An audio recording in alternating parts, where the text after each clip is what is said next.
Hey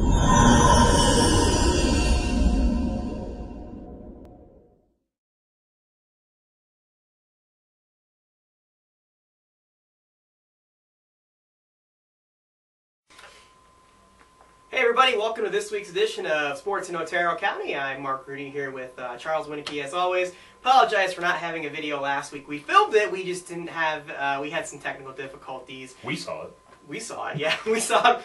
Well, I was going to edit it, we just couldn't get it on to get it edited and put on the website. But here we're in a new location now. We're in my boss's office here. It's a little bit more quiet in here as we've had some more people out of the newsroom, so got be a little cramped in there. But here we go. We'll talk about high school football here in Otero County this week. We'll start with Alamogordo coming off a 45-13 loss to Las Cruces High last Thursday. Charles, Tigers hung with the Bulldogs early in the first half and just Cruces pulled away in the second half. Well, for the entire first half, I mean, they led 7-3. You know, they fell behind 17-7, but had a late drive to put it within 4 at halftime. But you know, Cruces is just they're just too big. I mean, in all honesty, the Tigers just don't have the size to match up with the Bulldogs. I mean, they've got guys that are 6'3", 300 pounds across their entire defensive and offensive line. So I thought the Tigers played well. They forced a bunch of Las Cruces turnovers, and you know, just in the second half, you see how good Las Cruces is. The Tigers. They just couldn't run the football, and that was a big issue for them. That's what their bread and butter's been all year long is running the football. But give it to Conrad Collins. I thought he had the second week in a row. He had a really solid game for the Tigers. I think he's playing a lot better as Conrad Collins. He's starting to get into the swing of how to run the offense. He's throwing the ball a lot better than he has earlier in the season. So Alamo dropped to 2-5 on the season. Now you got to win all 3 games if you want to go to the playoffs and finish 5-5.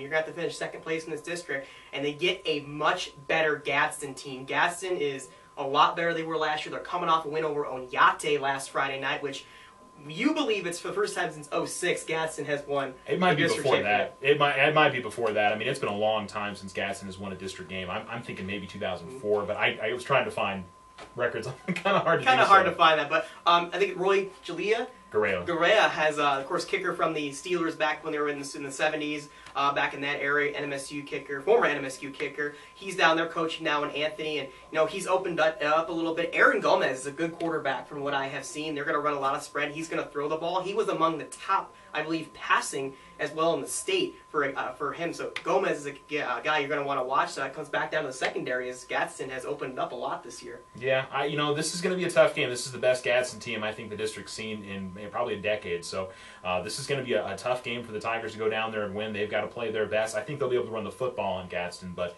they can't. Here's the biggest thing: they can't fall behind like they have. They didn't do it against Las Cruces, but they did it against Deming in their other road games this year. That's going to be the big deal for them.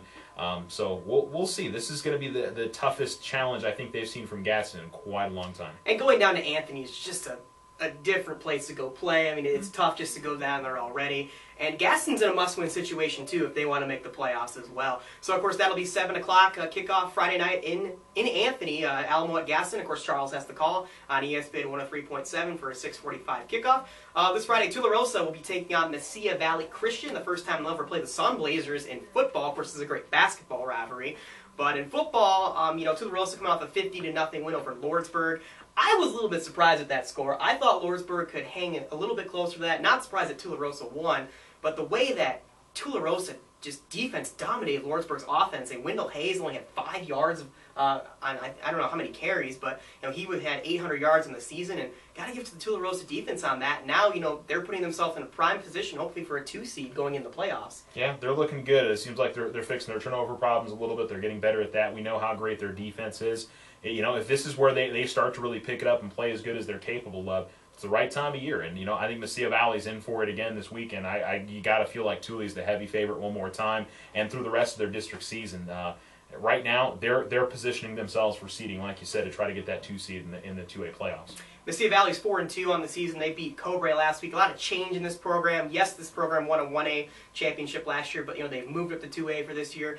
Their coach Gleghorn's now at Hobbs, so they have a new coaching staff. I don't know too much about Mesilla Valley, but if you look at their schedule, this is going to be the toughest team they've played all year in Tularosa. So that game will be 7 o'clock at Bob Cerny Stadium if you plan on going out there for Tularosa and Mesilla Valley. Other games around the county, the other 2 teams in the county, Cloudcroft and Mescalero, also are in must-win situations if they want to make the playoffs. Cloudcroft will play Magdalena Saturday at 2. They lost to Capitan 64-0 on Saturday. That was, Capitan's the best team in the district. They're a state title contender as well. And Capitan will actually go to Mescalero this weekend. So that'll be a Friday night game here in the Otero County.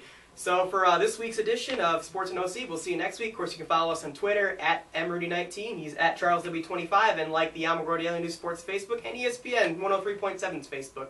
So we'll see you next week.